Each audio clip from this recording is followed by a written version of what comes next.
오늘은 고린도전서 16장 12절로 24절 말씀 가지고 마라나타 내 삶의 주여 오시옵소서 이런 제목으로 오늘 부활절 예배를 가름하겠습니다. 고린도전서 이제 마지막 장, 마지막 설교가 되겠습니다. 첫 번째 고린도전서 16장 12절로 13절 아폴로스는 못 가지만 깨어라 믿음과 사랑 안에서 되어라고 요구합니다. 16장은 필리포에서 고린도 교회에 보내는 편지, 그리고 세 사람과 함께 보내는 편지에 대한 설명. 이 아폴로스는 갈 수가 없는 상황이 되어가지고 아폴로스에 대한 언급, 또 다른 이들에 대한 언급, 또 가는 그 사자들에 대한 언급 등등을 하면서 마무리하는 그런 챕터라 이렇게 보시면 되겠습니다.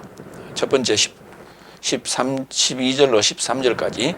그래서 형제 아폴로스에 관해서 아볼로를 아폴로스로 이제 헬라어로 업력을 하게 되면은 아폴로스가 되고, 그거를 이제 뭐 영어로 한글로 오다 보니까 아볼로가 됐던 거예요. 그래서 형제 아폴로스에 관하여 형제 삶과 함께 내 삶을 향해 가게 하려고 자주 가까이 초청하였어도 지금은 가려는 뜻이 전혀 없더라. 그러나 기회가 되면 갈 것이다. 깨어라 믿음 안에 서 있어라. 남자답고 강력해져라. 내 모든 삶이 사랑 안에서 되어라.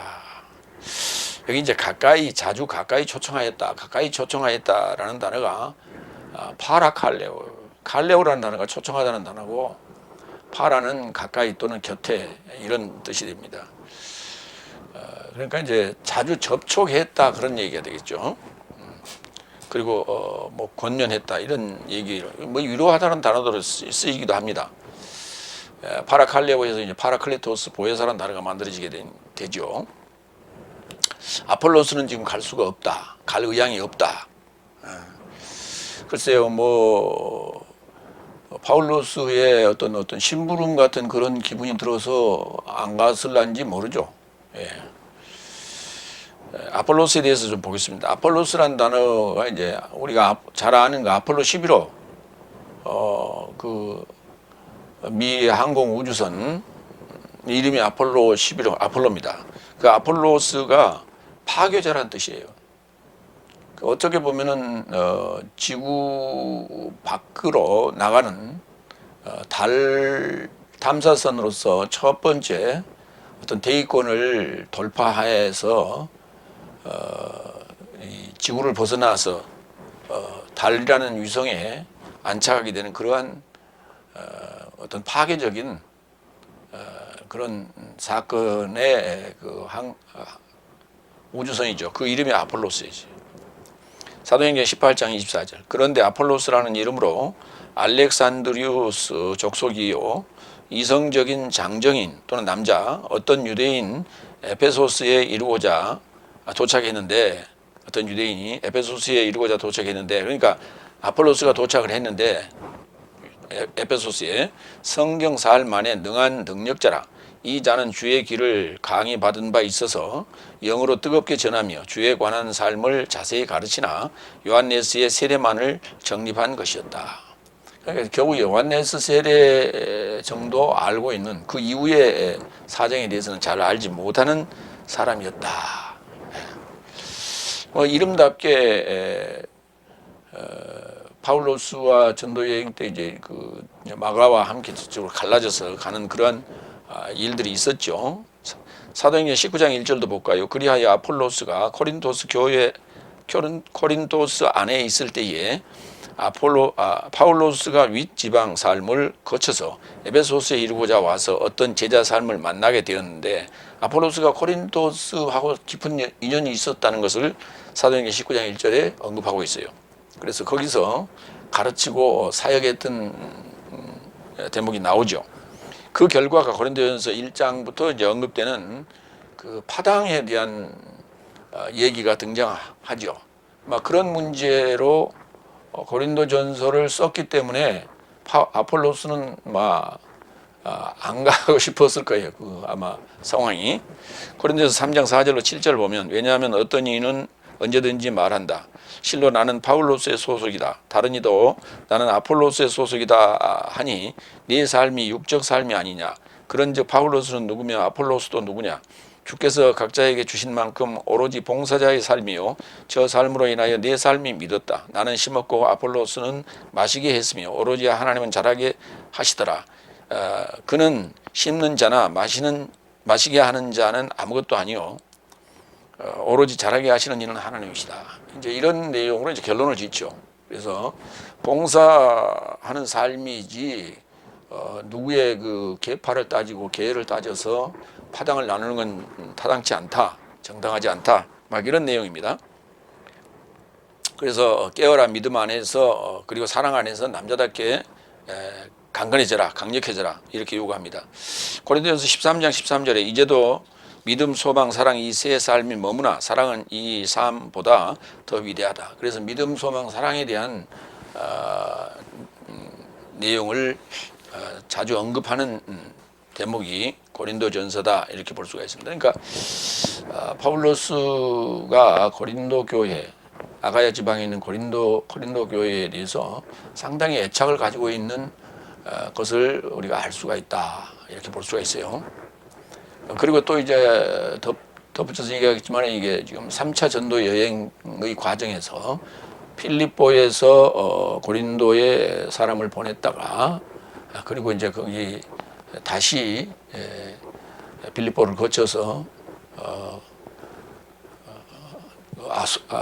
아시아를 건너가서 이제 그 가이사라에까지 가는 여정이 3차 전도 여행이 되겠죠. 두 번째, 고린도전서 16장 15절로 18절. 아카이아의 첫 열매 스데파나스의 집. 고린도전서 16장 15절로 18절. 형제 삶이여 그래서 네 삶을 가까이 초청한다. 파라칼레오 내 삶이 스테파나스의 집을 알아보는 것이니 저가 아카이아의 첫 열매이며 저 삶 자신을 거룩한 삶으로 봉사에 이루고자 작정한 것을 알아보는 것이다. 내 삶도 이런 삶에게 복종되고 모두 함께 일하며 수고하게 하려 합니다. 그래서 나는 스테파나스와 포르투나스와 아카이코스의 임재에 접해 기뻐한다. 내 삶의 부족함을 이 삶이 보충하였다. 왜냐하면 저 삶이 내 영과 내 삶의 영을 쉬게 하였다. 그런즉 내 삶은 저 삶을 인식하라.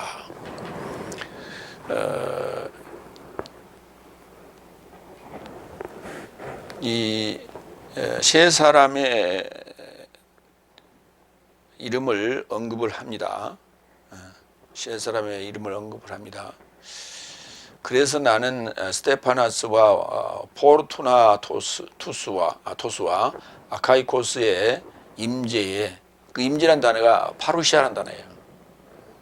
곁에 있다, 있음 또는 출석, 현존 뭐 이렇게 볼 수 있는 거예요. 고린도전서 1장 15절로 16절.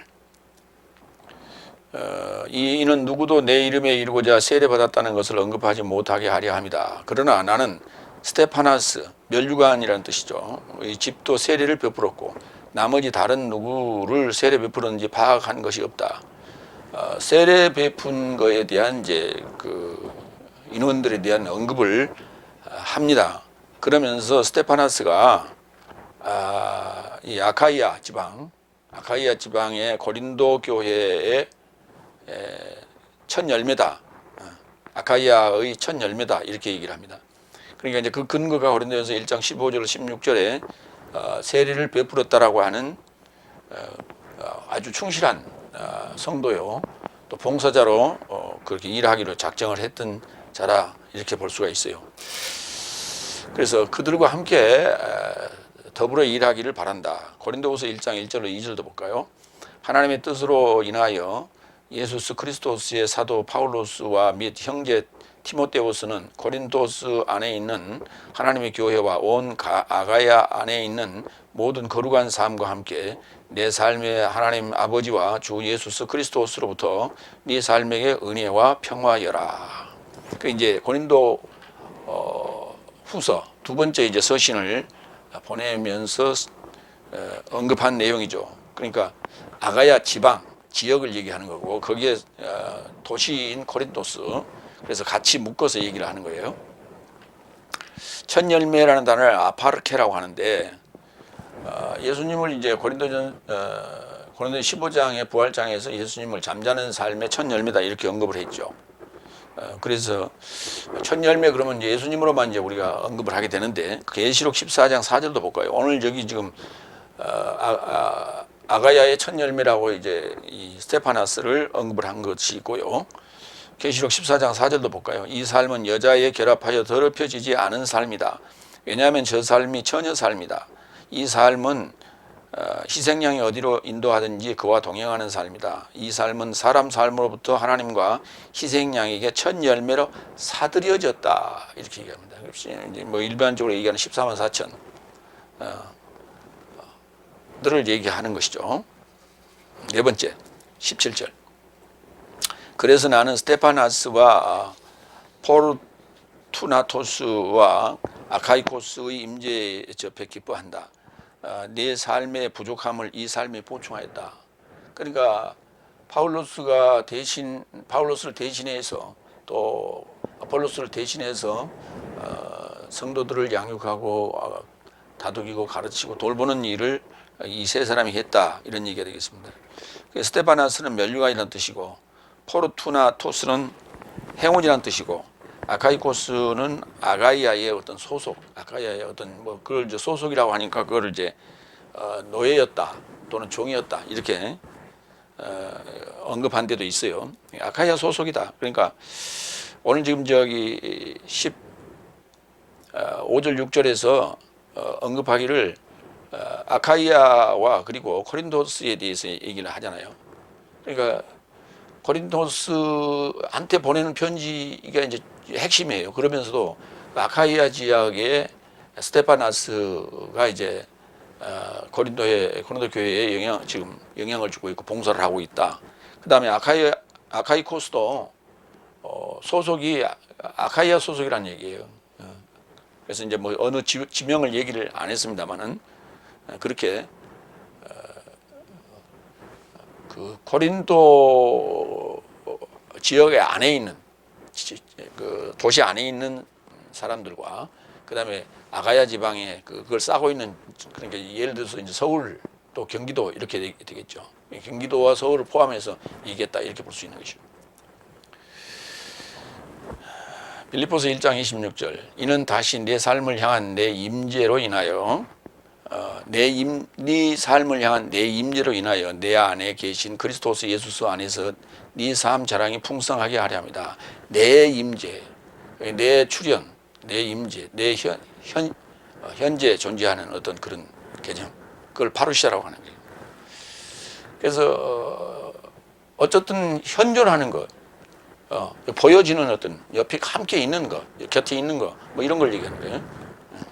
그 에이미 동사에서 온 단어가 이제 우시아로 바뀌어서 명사화가 되는 거예요.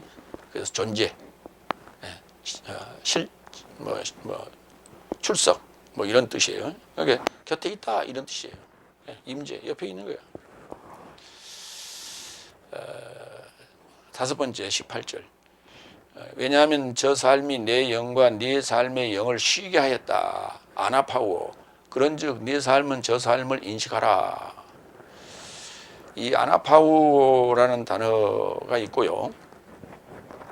그 다음에 카타파우라는 단어가 있습니다. 그래서 이 아나파우는 전치사 더하기 파우라는 동사, 그치다는 동사의 합성어예요. 그 다음에 카타파우는 카타 더하기 아래로 더하기 파우 그치다는 단어의 동사예요.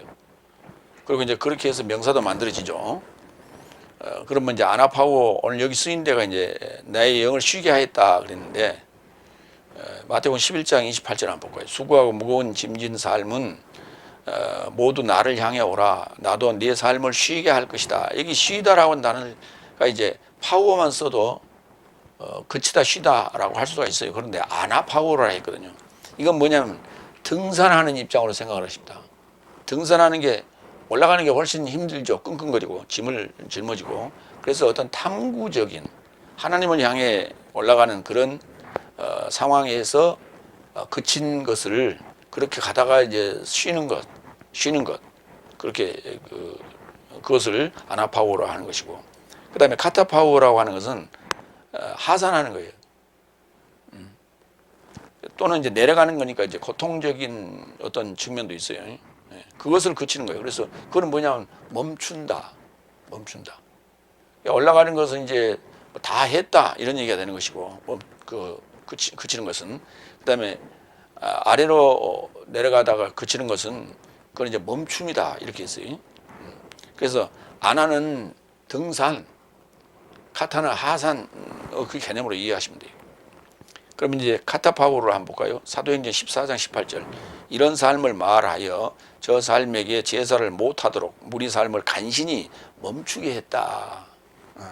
멈추게 했다. 뭔가 제사를 멈추게 했다. 그 다음에 히브리 4장 10절이 이제 문제. 이걸 안식이라고 번역을 했는데, 그의 멈춤, 명사라고 하면은 그의 멈춤에 이르고자 들어간 삶은 하나님이 자기 삶으로부터 멈춤같이 그도 그의 일로부터 멈췄다. 그러니까 이제 그게 일곱째 날을 향해 가는 것이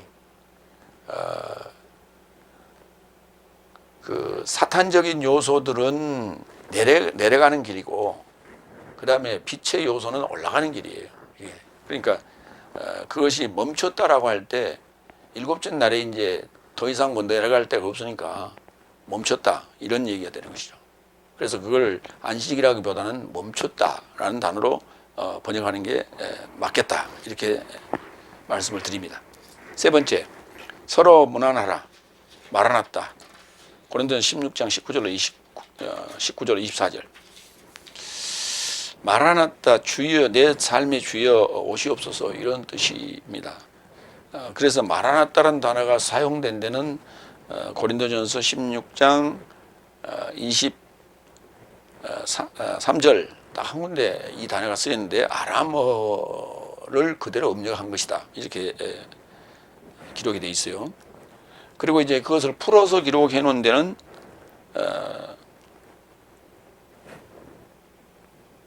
계시록 22장 20절입니다. 그것을 풀어서 해놓은 데는 먼저 아쿨라스와 프리스킬라가 봉사하고 또 문안한다. 거룩한 입맞춤 안에서 서로 삶을 문안하라. 지금 현재 거기서 봉사하고 있는 자는 아굴라와 프리스킬라, 아쿨라스와 프리스킬라. 그래서 둘은 부부입니다. 사도행전 18장 1절로 3절을 볼까요? 바울로스는 이런 삶을 겪고 아테네 삶에서 갈라져 코린토스에 이르고자 왔다. 그는 폰토스 혈통 아킬라스라는 이름의 어떤 유대인을 만났는데, 그렇죠. 그러니까 폰토스 출신이에요. 그 아시아 본도, 베드로 사도가 편지를 보냈던 곳이 바로 본도 지역이죠. 그래서 이제 그 아시아의 갈라디아 위에 북부 지역이에요. 그러니까 지금 터키 지역의 북부 지역 이렇게 보시면 돼요.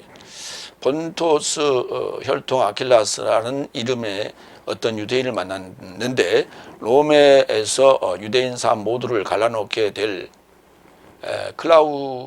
클라우디오스 그 황제죠. 분부를 인하여 저 여자 프리스킬라와 함께 이탈리아로부터 최근에 온 것이다. 저 삶에게 접근했다. 그런데 같은 기술 있음을 인하여 저 사람 곁에 머물면서 일을 하더라. 왜냐하면 저 사람이 장막 만드는 기술이 있더라. 그래서 이제 고린도에서 사역하면서 자비량 장막 만드는 업인 아굴라와 프리스길라와 함께 더불어 장막을 만들어서 팔면서 자급자족했다. 뭐 이런 내용이 이래서 나오는 거예요. 일곱 번째 22절. 나 파블로스의 손으로 인사함이니 누군가 주 예수 그리스도스를 우애하지 않거든 효시가 있으라. 마라나타. 이렇게 나옵니다. 22절까지. 손으로 인사한다라는 게 이제 손편지를 얘기하는 거예요. 그러니까 결국은 지금 이제 디모데우스가 가지고 가는 이 편지가 내가 직접 쓴 것이다. 이렇게 이제 얘기를 하는 거예요. 그다음에 그 주 예수 그리스도를 우애하지 않거든. 효시가 있으라. 이걸 않는다면 가정법이 아니에요. 그냥 않으면 효시가 있으라 그랬어요. 효시라는 게 뭡니까? 목을 잘라서 성문 밖에 그 걸어놓는 거에 많은 사람들이 지나가면서 보고 저주할 수 있도록 해놓은 게 그걸 효시라고 그러죠. 갈라디아서 1장 7절로 9절. 네 삶을 선동하는 삶과 그리스도스의 복음을 변질시키기를 원하는 삶이었다면 유사한 복음은 원하는 삶이 없다면 유사한 복음은 없다. 그렇죠. 문제는 그리스도스의 복음을 변질시키고 있는 거예요. 그게 유사한 복음이에요. 뭐냐면 자기를 드러내고자 함이에요. 그게 그렇게 될 수밖에 없는 환경인데 목회자들이 대량으로 생산해서 나오다 보니까 차별화를 가지려고 하니까 자기만의 어떤 독트린, 자기만의 어떤 교리 이것을 만들어내다 보니까 성경과 좀 동떨어진 그런 복음과 동떨어진 그런 내용들을 선포하게 되는 거예요. 이제 그런 내용을 유사한 복음이라고 했어요. 8절 더구나 내 삶이 네 삶에게 복음 전한 것 외에 복음을 전하면 내 삶이나 혹 하늘에서 나온 사자라도 효시가 있으라. 효시가 있으라. 목을 자르겠다는 얘기예요. 내 삶이 9절 앞서 예비한 것 같이 지금 또 다시 내가 말하노니 누가 만일 네 삶이 받아들인 복음 외에 복음을 전하면 효시가 있으라. 네 삶이 받아들인 복음 그것은 결국은 내 삶이 전한 복음이 같은 말이죠. 마라나타 말한 내 삶의 주여 아따 오시옵소서 이런 의미가 돼요. 아람어 마라나와 아타를 음력한 것이며 우리 주라는 뜻의 마란 또는 마라나와 오다라는 뜻의 동사 아타의 합성어이다. 마라나타. 계시록 22장 20절 여기서는 이제 같은 내용인데 그냥 번역을 했었어요. 이 삶을 증언하신 이가 말씀하신다. 예, 나는 신속히 온다. 아멘. 예, 주 예수여 오시옵소서. 이렇게 썼죠. 거기는 주 예수여 오시옵소서 그랬어요. 키리오스라는 단어를 쓰지 않고요. 바꾸면 돼요. 여덟 번째, 23절, 24절. 주 예수 그리스도스의 은혜가 네 삶에 결합되었다. 나의 사랑이 그리스도스 예수 안에서 네 모든 삶에 결합되었다. 아멘. 필리포이로부터 스테파나스와 포르투나스와 아카이오스와 디모데오스로 인하여 첫 번째 코린토스 삶을 향하여 기록하였다. 그러니까 네 사람이 간 거예요. 네 사람이 빌립보에서 코린토스로 이 편지를 들고 갔다. 고린도 전서를 가지고 갔다. 이렇게 보시면 됩니다. 주 예수의 은혜. 자, 은혜라는 단어가 뭐냐? 이제 우리가 로마서부터 5장서부터 고린도 전서에 걸쳐서 은혜에 대해서 몇 번 언급했어요. 은혜란 내세적 생명이 이루고자 의로 통치하는 거예요. 죄가 통치하는 것도 아니고 법이 통치하는 것도 아니고 의가 통치하는 거예요. 그러니까 통치 그러면 법이 해야 되는 거예요. 근데 그 생명의 성령의 법을 그걸 의라 이렇게 말할 수 있는 거예요. 그래서 내세적 생명에 이루고자 조에 이루고자 의로 통치하는 거다. 생명이 성령의 법으로 통치하는 거다. 나의 사랑이 네 삶에 결합되어 있다. 그러니까 은혜와 나의 사랑이 결합되어 있다. 어디에? 너희 안에. 내 삶 안에. 그래서 은혜라는 단어의 출처가 로마서 5장 20절, 21절이에요. 그래서 타락이 증가하게 하려고 법이 가까이 들어오게 되었다. 그래서 죄가 증가한 곳에 은혜가 철철 넘쳤으니 그 죄가 증가한 곳에 은혜가 철철 넘쳤는데 그 은혜가 뭐냐? 내세적 생명이 이루고자 우리가 일반적으로 얘기하는 그 천국 가기 위하여 그 말이에요. 그 내세적 생명이 이루고자 의로 통치하는 거예요. 의의 통치를 받아야 돼. 의로운 통치를 받아야 돼. 그리스도스의 통치를 받아야 돼. 이는 죄가 사망 안에서 통치한 것 같이 그렇죠. 죄가 사망 안에서 통치했어요. 똑같이 은혜도 이같이 내 삶의 주 예수 그리스도 예수스로 인하여 내세적 생명이 이루고자 의로 인하여 통치하고자 하려 합니다. 이게 은혜예요. 은혜도 이같이 그랬거든요. 그러니까 사망 안에서 죄가 통치했죠. 그러면 내세적 생명이 이루고자 해요. 그러니까 내세적 생명을 얻은 게 아니에요. 아직은 내세적 생명이 이루고자, 그건 미래지향적인, 우리가 이제 이 세상을 떠나서 갈 그런 상황, 그걸 내세적 생명이라고 그러는데, 그 내세적 생명이 이루고자 현세에서 이걸 맛보는 거예요. 부활 이후의 삶을 맛보는 거예요. 그것을 의로 통치한다, 이렇게 말하는 거예요. 그렇게 그걸 은혜라 한다. 이제 은혜라는 것에 대한 구체적인 의미를 머리에 새겨 놓으시기 바랍니다. 내세적 생명이 이루고자 의로 통치한다. 로마서 5장의 죄에 관한 얘기, 아브람, 아담, 그다음에 모세, 그다음에 아브라함의 그 의, 그런 내용들이 이제 시작이 되죠. 5장에서. 그래서 6장에 예수님의 죽고 부활하신, 그다음에 7장에 죄와 법의 역할, 그런 얘기들이 이제 기록되어 있죠. 그때 이제 5장에서 언급하는 게 은혜에 대해서 아주 구체적으로 언급을 했다는 것을 기억하시기 바랍니다. 마무리합니다. 마라나타, 내 삶의 주여 오시옵소서. 함께 하든 떨어져 있든 모두 하나님의 은혜와 하나님의 은혜, 내세적 생명에 이르고자 의로 통치하는 거다. 그것은 직접 하든 간접적으로 하든, 그렇게 그 은혜와 결합한 삶이니 주 예수 그리스도를 우애하고 서로를 무난하고 사랑하라. 결국은 포인트가 사랑이에요. 그리고 우애하고 사랑하고 서로 무난하라. 싸우지 말라. 다투지 말라. 도토리 기저귀 하지 말라. 결국은 우리가 그 비밀을, 성경의 비밀을 알아내는 것이 중요하지. 그럼 그 다투고 기저귀하고, 네가 맞니 내가 맞니, 너는 어디서 세례를 받았니, 누구한테 받았니, 언제 받았니, 이런 게 중요한 게 아니라는 거예요. 그래서 그거는 입문하는 시기의 차이일 뿐이지 도착지는 똑같아요.